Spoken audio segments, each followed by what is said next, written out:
بسم الله الرحمن الرحیم. زما خوږو اوریدونکو، دې وخت مونږه په مسجد نبوي شریف کې ناستو. د رسول الله صلی الله علیه وسلم حرم مدینه منوره کوڅې دي. هغه کوڅې، هغه وطن او هغه مسجد چې په هغې کې زموږ د دواړو جهانو سردار سید الرسل خاتم الانبیاء محمد مصطفی صلی الله علیه وسلم تشریف فرماو. او د دې مسجد په جوړولو کې رسول الله صلی الله علیه وسلم په خپل باندې حصہ غشتې وه. کله چې دوی دې علاقې ته تشریف راوړو، هجرت یې وکړو، نو دا علاقه او دا ځمکه د یو دوو یتیمانانو په ملکیت کې وه چې د هغې نوم سهل او سهیل و. او د هغه سهل او سهیل نه رسول الله مبارک صلی الله علیه وسلم دا ځمکه د مسجد دپاره واغشته په 10,000 دیناره باندې، او بیا د دې په تعمیر کې په خپله باندې حصه واغشته.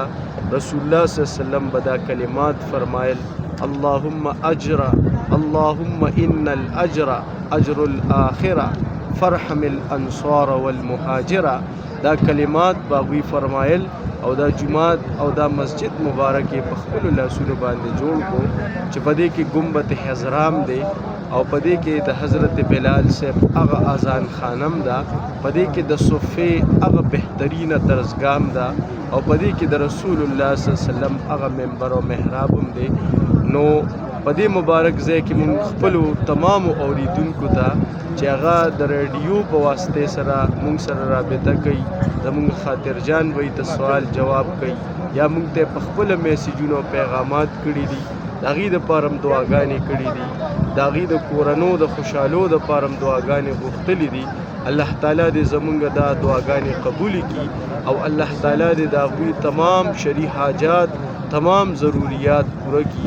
الله دې د هر قسم آفات او بلیاتو نه هغوی محفوظ کړي. خاص کر زمونږ د ریډیو رهبر چې کوم سټاف دی، الله دې د هغوی دنیا او آخرت خشته کړي. او کومو ملګرو، کومو خویندو میندو چې موږ ته د دعاګانو درخواست کړی دی، نو الله تعالی دې د هغوی ټول شرعي جایز حاجتونه پوره کړي، او د هغې په زړونو دې الله تعالی د خپل رحم او کرم هغه رحمتونه نازل کړي. او الله دې ورته د اولاد خوشحالۍ ورکړي. که د چا رشتې ني، الله دې ولې رشتې ورکړي. که د چا روزګارونه ني، الله دې روزګارونه ورکړي. که د چا خاوندان مسافر وي، الله دې په خیر او عافیت سره راولي. که څوک په هسپتالونو کې دي، نو الله دې چک جوړ کړي، او که څوک په جیبونو کې دي، الله دې راولي.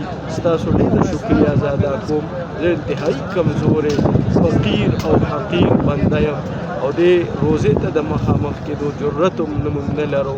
خو ستاسو په دعاګانو باندې الله مونږ دې مبارک کور ته راوستو، او د رسول الله روزې ته پیش شو، او د رسول الله په مسجد کې مونږه دې وخت سره د تراویح سعادت حاصل کو. نو هغه ټولې دعاګانې چې ما کړي دي، الله دې ستاسو ټول په حق قبول او منظور کړي.